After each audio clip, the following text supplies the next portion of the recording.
Հրապարակվել է Եվրամիության ընդլայնման վերաբերյալ 2025 թվականի զեկույցը, որում խիստ քննադատության է ենթարկվում Վրաստանը երկրում իրավիճակի կտրուկ վատթարացման պատճառաբանությամբ։ Եվրամիության արտաքին հարաբերությունների եւ անվտանգության քաղաքականության հարցերով բարձր ներկայացուցիչ Կայա Կալասը հայտարարել է, որ Վրաստանը Եվրոպական միության անդամակցության թեկնածուների շարքում միակն է, որը անդամակցելու ճանապարհին գրանցել է ոչ միայն հետընթաց, այլև զգալի հետընթաց։ Վրաստանում Եվրամիության դեսպան Պավել Հերչինսկին զեկույցը աղետալի է անվանել Վրաստանի եվրոպական նկրտումների համար, նշելով, որ վերջին 1 տարվա ընթացքում երկիրը հեռացել է Եվրամիությունից, այլ ոչ թե մոտեցել։ Դեսպանի խոսքով զեկույցի սուր բովանդակությունը պայմանավորված է Եվրամիության հասցեին Վրաստանի իշխանությունների հնչեցրած թշնամական հռետորաբանությամբ, ապատեղեկատվությամբ եւ դավադրության տեսություններով։ Բացի այդ, օրենսդրական փոփոխությունները եւ համակարգային ճնշումները վնաս են հասցրել քաղաքացիական հասարակությանն ու լրատվամիջոցների անկախությանը, իսկ իրավապահների կողմից ուժի չարաշահումը մնացել է անպատիժ։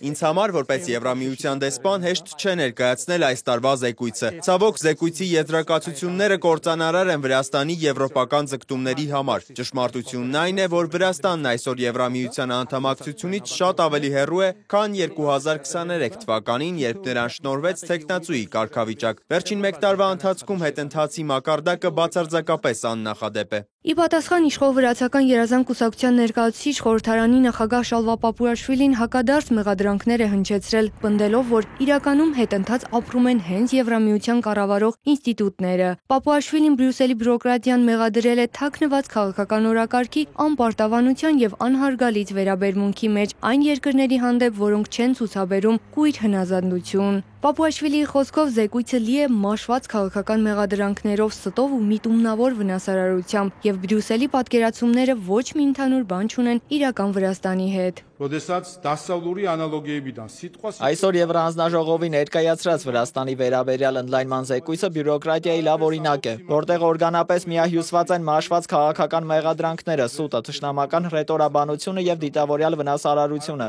Դե Բրյուսելի աշխատասենյակներից էլ տեսանելի Վրաստանն է, որը ոչ մի ընդհանուր բան չունի իրական Վրաստանի հետ։ Ցանկանում ենք հստակ հայտարարել, որ նման անարդար կողմնակալ հակաժողովրդավարական երկրի բևեռացմանը միտված եւ ապա կառուցողական վերաբերմունքի արդյունքում եթե որևէ մեկը հետընթաց է ապրում, ապա դրանք հենց Եվրամիության այսօրվա կառավարող ինստիտուտներն են։ Վրաստանի արտաքին գործերի նախարարության Եվրամիության զեկույցի վերաբերյալ հայտարարությունը եւս վկայում է Թբիլիսիի եւ Բրյուսելի միջև հարաբերությունների խորը ճգնաժամի մասին։ Վրաստանի կառավարությունը ընտրել է հակադարձ մեղադրանքների ռազմավարությունը։ Մտահոգիչ են Վրաստանի նկատմամբ Եվրամիության ինստիտուտների ձեռնարկած քայլերն ու հայտարարությունները, որոնք նպատակ ունեն ազդեցություն ունենալ Վրաստանի ներքին քաղաքականության վրա եւ հակասում են ինչպես Վրաստան-Եվրամիություն հարաբերությունների ոգուն, այնպես էլ մեր ընդհանուր շահերին։ Դատապարտում ենք բոլոր փորձերը, որոնք ուղղված են Եվրամիության անդամակցության հարցը որպես քաղաքական գործիք օգտագործելուն, ինչը վնասում է Վրաստանի եւ Եվրամիության հարաբերություններին։ Այս ֆոնին քննարկվում է նաեւ Վրաստանի քաղաքացիների համար Եվրամիության հետ առանց վիզայի ռեժիմի հնարավոր կասեցման հարցը։ Վրաստանում Եվրամիության դեսպան Հերչինսկին հայտնել է, որ նոյեմբերի վերջին եվրոպական երկրները կհամաձայնեցնեն մեխանիզմը, իսկ դեկտեմբերի վերջին կպատրաստվի հատուկ զեկույց։ Այնուհանդերձ դեսպան Հերչինսկին նշել է, որ երբեք ուշ չէ եւ Եվրամիության դռները բաց են մնում Վրաստանի համար, եթե կառավարությունը ցուցաբերի համապատասխան կամք եւ ձեռնարկի անհրաժեշտ քայլեր։ Նա հավելել է, որ այս հնարավորության կորուստը սխալ կլինի, հաշվի առնելով, թե որքան ջանք են գործադրել վրացիների սերունդները հասնելու այս նպատակին։ Աննա Թանդարյան, Րիոփն մեդիա։